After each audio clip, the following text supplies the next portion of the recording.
نحمده ونصلي على رسوله الكريم اما بعد اعوذ بالله من الشيطان الرجيم بسم الله الرحمن الرحيم انا نحن نزلنا الذكر وانا له لحافظون. محترم سامعین، جیسا کہ ہمیں معلوم ہے کہ قرآن کریم کے ہمارے اوپر کئی طرح کے حقوق ہیں، جن میں سے ایک قرآن کریم کو ہم تجوید کے ساتھ پڑھیں. اسی طرح سے قرآن کریم کا ایک دوسرا حق یہ ہے کہ ہم قرآن کریم کو سمجھ کر پڑھیں اور اس کے مطابق زندگی گزارنے کی کوشش کریں. اور قرآن کریم ہمیں سمجھ میں اس وقت آئے گا جبکہ ہم قرآن کریم کی عربی زبان کے کچھ اصول اور قواعد سے واقف ہوں. لہذا ہم قرآن کریم کی زبان کو سمجھنے کے لیے اس کے جو اصول ہیں عربی زبان میں، اس کو سمجھنے کا ایک سلسلہ شروع کر رہے ہیں جس کو عربک گرامر کہتے ہیں. تو آئیے آج ہم بالکل بیسک سے اور بنیاد سے عربی گرامر کو سمجھتے ہوئے قرآن کریم کو سمجھنے کی. لفظ،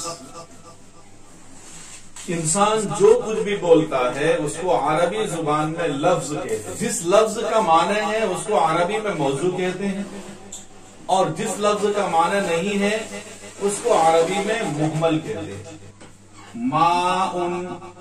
ماؤن کے معنی ہے پانی.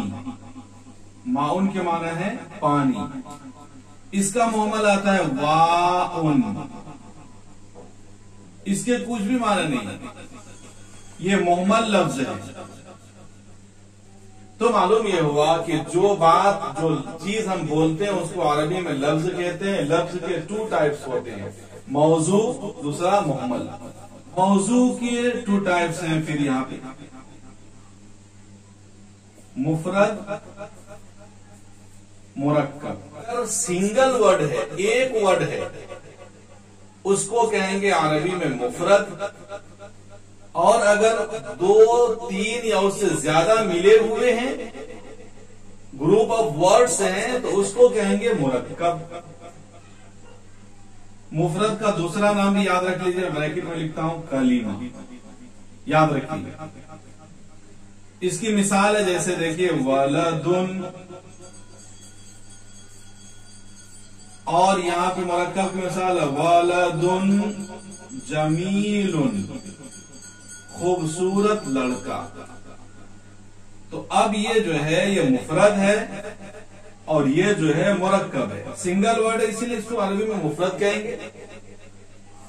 اور اس کو جو ہے 2 ورڈ سے ملے ہوئے یا 2 سے زیادہ ورڈ سے ملے ہوئے اس کو مرکب کہیں گے عربی.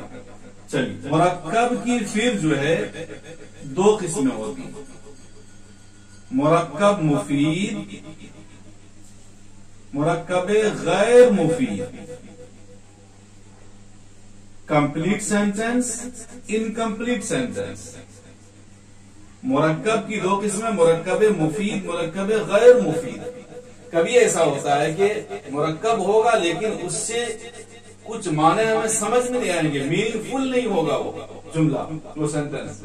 کبھی ایسا ہوگا کہ میننگ فل جملہ ہوگا. جیسے کہ دیکھیے، آپ لے لیجیے الولد جمیل، لڑکا خوبصورت ہے. یہ اس سے ایک چیز کی خبر مل رہی ہے کہ یہ مکمل جملہ ہے، اس کو کہیں گے مرکب مفید. اور یہاں پہ اسی مثال کو لے لیجیے ولد جمیل، خوبصورت لڑکا.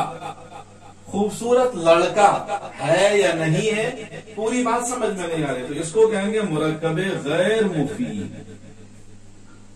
تو یہ بات سمجھ میں آ گئی کہ لفظ کی 2 قسمیں ہیں، موضوع، محمل. پھر موضوع کی 2 قسمیں، مفرد، مرکب. پھر مرکب کی 2 قسمیں ہیں، مفید اور غیر مفید. یہاں پر یاد رکھیے مرکب کا بھی ایک دوسرا نام ہے جملہ. مرکب کو جملہ بھی کہتے ہیں. اب یہاں پہ آ جائیے، اسی مرکب کی اور 2 قسمیں ہوتی ہیں.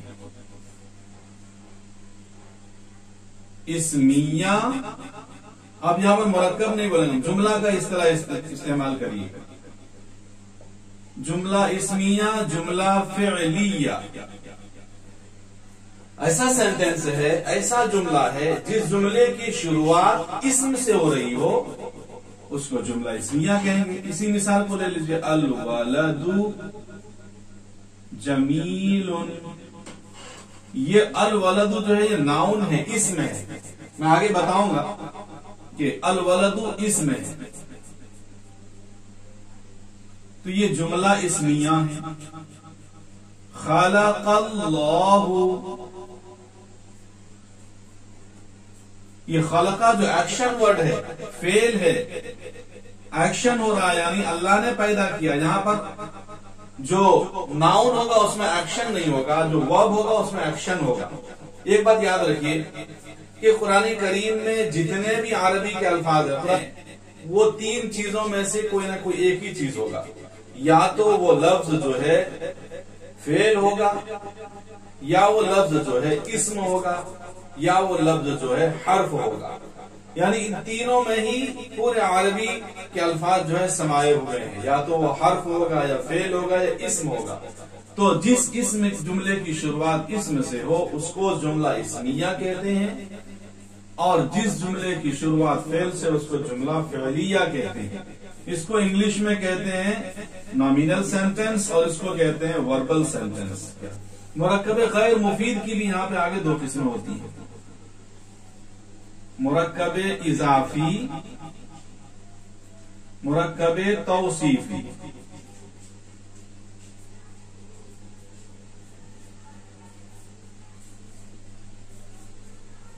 مرکب اضافی، مرکب توصیفی. اس کی مثال ہے یوم الدین، قیامت کا دن. اس کی مثال ہے ولد جمیل، خوبصورت لڑکا. تو جس جملے کے اندر ایک ورڈ کی نسبت دوسرے ورڈ سے جوڑا جائے اس کو مرکب اضافی کہیں گے، اور جس جملے میں پہلے ورڈ کی کوئی خوبی یا خرابی بتائی جائے اس کو کہیں گے مرکب توصیفی. تو مرکب غیر مفید کی دو قسمیں، مرکب اضافی، مرکب توصیفی. تو یہ ٹوٹل جو ہے شروعات کی کلاس میں اتنی چیزیں تھی، اس کو سمجھنے کی کوشش کیجئے. آج کی ویڈیو میں اتنا ہی، پھر ملیں گے ایک نئی ویڈیو کے ساتھ. جب تک کے لیے اجازت دیجیے. السلام علیکم ورحمۃ اللہ وبرکاتہ.